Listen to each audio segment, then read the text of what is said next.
What you imagine about AI business wars is top-level intelligence crushing the competition, high-tech showdowns. Wrong. In reality, it's just straight-up stealing and rushing to use someone else's name. I'm talking about OpenAI's latest software, Atlas. This AI is wild. It basically just slapped a new skin on Google's Chrome and even used the name of the very first browser's dad. With this move from Altman, his competitors must be losing face big time. We're not here to gossip today. The real question is whether this troublemaking Atlas browser is actually any good, and if it's worth ditching Chrome for. So this time, we're gonna do a hardcore hands-on test. First off, Atlas is like a loyal dog exclusively for Apple. Right now, it only works on macOS. Sorry to all the Windows users out there, you'll have to wait a bit longer. The installation process is actually pretty simple. Just download it from the official website and install it like any regular software. You can log in directly with your Google account, and it'll ask if you want to import data from your default browser or Google Chrome. But since it was my first time trying it out, I chose to skip that step. You can also toggle browser history on or off, and set it as your default browser if you want. These basic settings are customizable, which is pretty user-friendly. When you open the page, the interface is very clean. Click the plus sign to the left of the box to upload images and files. You can also switch to agent mode, which enables features like browser memory, image generation, beep research, tab search, and more. Ask it any question, and you'll get results for homepage, search, images, videos, and news. This basically combines AI features with a traditional browser, so it's clear that OpenAI has some big ambitions here. The first hardcore feature is one-click summarization. Let's test it out with a Taylor interview podcast. Click the top right corner and it'll appear in the sidebar, where you can have it summarize the video content. Look, it even organizes the timeline and topics for you. But the first minor flaw showed up because I clicked the default question. The results were all in English. Unlike the immersive translation I use on Google, Atlas doesn't have this service yet since it's still new. Alright, let's switch to a Chinese one, a conversation video between Ladao and Tim. See how fast it summarizes? It pulled out 3 key points. Let's make it a bit tougher and see if it has deep understanding. Can it identify Tim's personality? Turns out, it can actually tell that Tim is hardworking, business-minded, and has a very long-term vision. Impressive! It can even identify personality traits. It's basically a cyber master.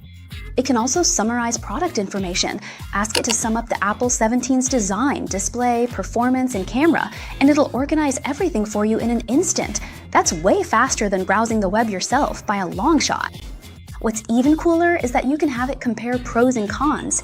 It'll list out the performance strengths and weaknesses for you from a third-party perspective. When you come across foreign literature or articles, it can easily summarize and translate them too. The second feature, which is really noticeable this time, is the memory function. It saves your conversations with GPT. Of course, for safety, you can also delete these memories at any time. Just go to Personalization in the settings on the right, Manage Memory, and you can clear your history and start fresh. Then I casually mentioned to it that I've been working on weight management lately, and we started a new conversation. Pay attention, this time I didn't give it any background information. I just asked it to help me create a 7-day meal plan. And here's where the magic happens. It immediately gave me a plan that's great for losing weight and staying healthy. Such emotional intelligence, such memory, it's really thoughtful. Next up is the main event, agent mode, but you need to have Plus or Pro to use it. I asked it to set up a meeting with its old rival Google and to use Nana Banana to draw a cute cat. Here I chose to log in, but it ended up going to the wrong website. Of course, that's because this site ranks really high in Google's system, so I had to correct it again. It's Google's Nana Banana. It opened this page and that page, but failed to draw the picture. Why is that? Maybe it's because Google didn't create a separate page for Nana Banana. It's just embedded in the system. And as for our AI, as smart as it is, it can only scratch its head when faced with such a complicated system. So let's switch things up and go big. I'll have it help me buy a civilian rocket. In the end, it flat out refused, saying there are safety settings that prevent it from completing the task. Alright, looks like getting a rocket with AI is still a bit tricky. So let's take a step back. Help me book a space trip instead. This time it didn't refuse and immediately started thinking and planning. It searched for space flights from major companies, planned out the browser steps, and analyzed and gathered flight details. It went straight to the booking page. See, even if you get a 404 error, no worries, just switch to another one. It really is an AI that knows how to adapt. The mouse cursor on the left really feels like we're operating it ourselves. It gives you that hands-on experience. The whole research process only took 2 minutes, and it provided mainstream solutions, including prices and schedules. At this point, it's really diligent. It doesn't make the decision for you, but instead asks the cyber boss which company they'd like to choose. I pretended to pick Blue Origin, and it immediately started the process, asking me to provide my personal information so it could make the reservation.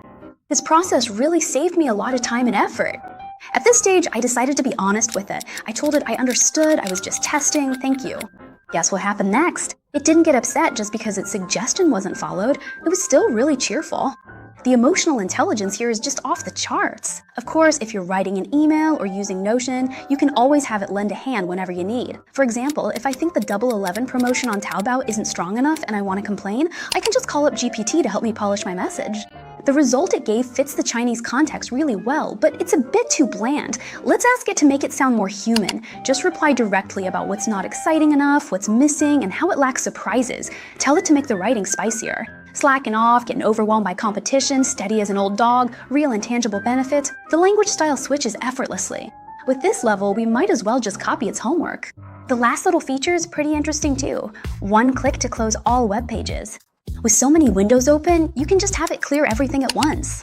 If there's an agent running a task, it'll remind you before closing. Once you confirm, all the web pages will be closed. Alright, after testing everything, here's my final verdict. In terms of user experience, it's super smooth and seamless, but when it comes to standout features, I think there are some, but not many. Its memory feature is decent, but when it comes to summarizing and handling videos, honestly, I can do the same thing with Dubao and other domestic AI browser plugins. Plus, it's just way too similar to Google. The Google ecosystem is already very complete, and most of my information is there, so I don't really see the need to sync everything to Atlas. But its advantage is that GPT is built in, so you can use GPT anytime, and using 422 on Atlas is a lot smoother than on Google. But if we're talking about final functionality, it still can't match the GPT client, which can directly call apps. So this browser really depends on personal preference. It feels more like a rushed product from OpenAI aimed at competing with Google. But OpenAI updates things really quickly, so the issues people are complaining about now will probably get fixed soon. As for what the future holds, we'll just have to wait and see. Alright, that's it for today's sharing. Do you think it's just a rebranded product or actually something worth getting excited about? Let me know, and I'll see you next time.